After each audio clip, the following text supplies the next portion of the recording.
तो नमस्कार आप सभी को। मैं हूं मनुमणि तिवारी और इस वक्त हम लोग मौजूद हैं हमारे प्लेटफॉर्म कानूनी बच्चा पर, जिस पर हम लोग कानून और आरटीआई से जुड़ी हुई कई बातों के बारे में चर्चा करते हैं और आप लोगों के महत्वपूर्ण सवालों का जवाब देते हैं।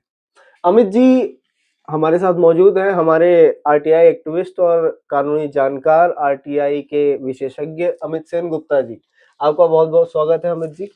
मैं ये जानना चाहता हूँ, जैसे कि आपके दर्शकों ने पहले ही पूछा था ये बात, कि अगर मान लीजिए कोई ऐसा स्टूडेंट है जो ये जानना चाहता है कि उसके एग्जाम में कॉपी में किस सवाल के जवाब पे कितने नंबर मिले हैं, तो क्या ऐसी सूरत में वो आरटीआई के माध्यम से अपने आंसर शीट को पा सकता है? मनु जी, मैं बताना चाहता हूँ कि जो सूचना का अधिकार अंतर्गत है, जी। इसमें एक महत्वपूर्ण फैसला आया था सुप्रीम कोर्ट से। सीबीएसई बेनाम आदित्य करके था। उसमें पहले ये दिया जाता था कि कोई भी आरटीआई के संबंध में कोई भी व्यक्ति अगर जानकारी मांगता था माने परीक्षा के संबंधित, तो उसको ये बता दिया जाता था कि हम इसमें गोपनीय इसलिए नहीं दिया जाएगा। हम्म। उसने चैलेंज किया, उसके बाद जब ये निर्णय आया तो संपूर्ण जानकारी अब आरटीआई के थ्रू कोई भी विद्यार्थी अपने जो उत्तर पुस्तिका रहता है उसकी जानकारी प्राप्त कर सकता है। मतलब जैसे अगर मैंने कोई एग्जाम दिया है जी। तो उसका जो आंसर शीट होगा मैं उसको आरटीआई के माध्यम से मांग सकता हूँ, मतलब इवैल्यूएशन के बाद जब उसमें अंक निर्धारित कर दिए जाए। जी। एक समय सीमा भी होती है जिसके अंदर आप वो रीचेकिंग के लिए डाल सकते हैं, जी। और कुछ समय सीमा होती है जिसके बाद आप रीचेकिंग के लिए नहीं डाल सकते जी। हैं। बाकी आप अपनी आंसर शीट जो है वो नंबर पढ़ने के बाद उसे मंगा सकते हैं और उसको देख सकते हैं कि आखिर उसमें आपको किस सवाल में कितने अंक मिले हैं और कहाँ कितने नंबर कटे हैं। जी, यही है बिल्कुल। ना? अच्छा अमित जी, मैं ये जानना चाहता हूँ कि मान लीजिए किसी व्यक्ति को ये जानकारी चाहिए कि किसी एग्जाम में जातिवार तरीके से, यानी मेरिट लिस्ट जो आई है उसमें किसको कितना मतलब अंक मिला है या कौन कितने नंबर पाया है, क्या ये भी संभव है? बिल्कुल, आरटीआई में उसमें जो जाति समीकरण से जो मेरिट सूची बनती है, उसमें कैटेगरी वाइज़ वो माँग सकता है कि एसटी-एससी को कितना मिला, एससी को कितना मिला, ओबीसी को कितना मिला और समान को कितना मिला। जी। इसमें आकलन वो लगा सकता है, जैसे सूची बनती है कि आरक्षण इतने थे, तो इस सब चीज़ों को आरटीआई के थ्रू भी माँगा जा सकता है। जैसे जो ग्रुप डी का एग्जाम वगैरह होता है, जी। उन क्षेत्रों में ऐसे जानकारियां मांगी जा सकती जी, हैं। बिल्कुल। जैसे जो भी एग्ज़ाम होता है, उसमें आप इसकी जानकारी लेके देख सकते हैं कि इसमें जो चयन सूची बनी है, उसमें आरक्षण सही में वास्तव में हुआ है या नहीं हुआ है या इसमें कुछ दिक्कत है, ये सब भी आरटीआई के थ्रू। अच्छा, इन मामलों में जो परीक्षा अधिकारी होता है वो कौन होता है? मतलब पीआईओ जो होता है, कौन होता है? देखिए, एग्ज़ाम तो हर तरीके अलग-अलग होती है, जैसे एमपीपीएससी का अगर हाँ। एग्ज़ाम हो रहा है, तो उसके लिए अलग है। फिर अलग-अलग विभागों में जो एग्ज़ाम करवाती है, जैसे ग्रुप डी की अगर करवा रही है, तो जो एग्ज़ाम इसको ऑर्गनाइज़ कराती है, आप उसमें ले सकते हैं। हाँ, इसमें एक महत्वपूर्ण और भी चीज़ है, जैसे आप उसमें पूछ नहीं सकते कि आपकी कॉपी जो चेक किया है या एग्ज़ाम जो लिया है, उसकी जी। आप जानकारी नहीं ले सकते हैं। एग्जामिनर की जानकारी हम नहीं नहीं ले ले सकते सकते। हैं आप। जो जी। आपकी कॉपी चेक किया है या एग्ज़ाम आपसे जो लिया है, आप उसकी कि वो जान पर्सनल बात हो वो जाएगी कि पर्सनल मान हो लीजिए कोई जाती है। आदमी भाई जान ले कि मेरे को 0 नंबर किसने दिया है, और फिर हुँ, वो दोबारा उसको खोज के उस पे अटैक करे, बिल्कुल, तो ये पर्सनल जानकारी में आ जाता है और ऐसी सूरत में पर्सनल जानकारी करी नहीं दी नहीं जा दिया जा सकती। सकता। बाकी अगर मेरी कॉपी है, अगर मैं लगा रहा हूँ, तो मुझे उसकी जानकारी मिल जाएगी। अच्छा, ये जो आरटीआई आवेदन है ये कहाँ करना चाहिए? देखिए, मैंने आपको बताया है कि जो संबंधित इस चीज़ को मतलब निकाला जो एग्ज़ाम का नोटिफ़िकेशन जहाँ से आता है, आप उसी संबंधित विभाग में ही लगा सकते हैं, ना तो अगर आप जिले वाइज़ हैं, तो जिले वाइज़ में भी लगा सकते हैं। तो जैसे जैसे ग्रुप डी की बात हो रही है अभी, जी। तो ये कौन-सा विभाग है जिसमें हम मतलब ये आवेदन आरटीआई लगा सकते हैं?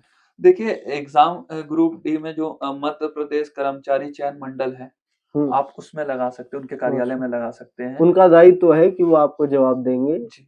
और ये हमारे विशेषज्ञ बता रहे हैं क्योंकि इन्होंने आरटीआई लगाई थी इससे जी, जी, मैं संबंधित। इसके संबंधित जानकारी लगाया हूँ। जी। तो ये बहुत ही महत्वपूर्ण जानकारी दी हमारे साथी और विशेषज्ञ आरटीआई के अमित सेन गुप्ता जी ने। मैं ये भी जानना चाहता हूँ कि मान लीजिए अगर कोई विभाग हुँ, 30 दिन के अंदर जानकारी नहीं देता है, हुँ, क्योंकि 30 दिन ही है ना निर्धारित बिल्कुल, आरटीआई का जवाब देने के लिए। हाँ। देखिए, लोक सूचना अधिकारी के पास 30 दिन का रहता है, अगर वो जवाब नहीं दे रहा है, तो आप उसमें अपील कर सकते हैं, जी। प्रथम अपीली अधिकारी हुँ। के पास। तो मान लीजिए अगर 30 दिन के जगह अंदर जवाब नहीं मिलता है, तो ऐसी सूरत में आदमी को क्या करना चाहिए? मैं क्या चाहता हूँ इसमें पहले तो वो अपील कर दे प्रथम अपीली अधिकारी को। निश्चित ही प्रथम अपीली अधिकारी के बाद आपका जो भी समस्या रहता है, उसका निराकरण हो जाता है। अगर नहीं हुआ तो आप फिर दूसरी अपील पे जा सकते हैं।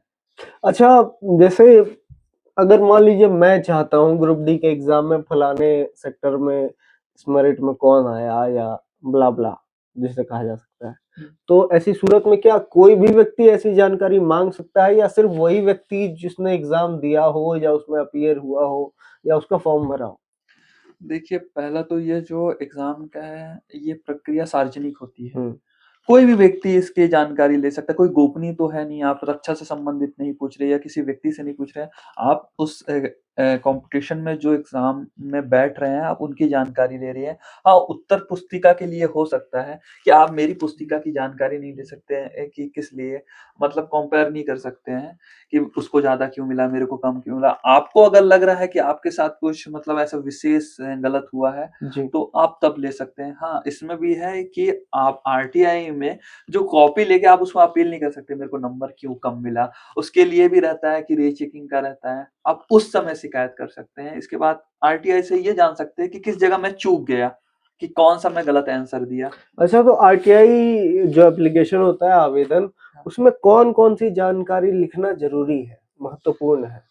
देखिए, सबके लिए अलग-अलग होते हैं। जैसे अगर हम ग्राम पंचायत की बात करें, तो ग्राम पंचायत में रोड, सड़क, नाली ये जानकारी माँगेंगे और संबंधित जैसे बैंक का हो गया, आप अगर अपने बैंक का भी जानना चाहते हैं, तो संबंधित आप बैंक के संबंधित माँगेंगे।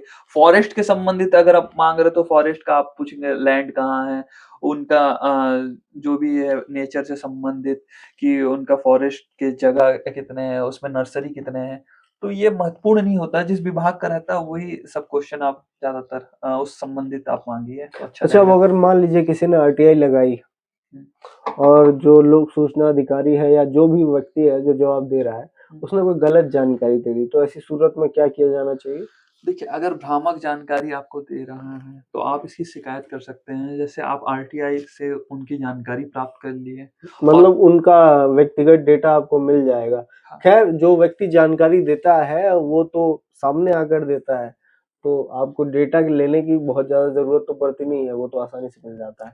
वो आपको प्राप्त हो जाएगा जो डेटा रहेगा। हुँ। अगर आपको लग रहा है भ्रामक दिया है, तो संबंधित विभाग में आप उसकी शिकायत कर दीजिए। जैसे समझ लीजिए शिक्षा कर्मी ने आपको कोई भी अपनी गलत जानकारी दी, जो भी वह किए उसकी गलत जानकारी दी। आपको पुष्टि है कि ये गलत जानकारी दे रहा है।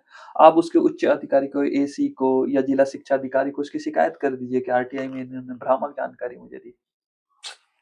तो बहुत महत्वपूर्ण जानकारियाँ आपने दी हैं। अच्छा, एक बात बताइए, आपकी नज़र में जो छात्र हैं, जो स्टूडेंट्स हैं अभी, हुँ।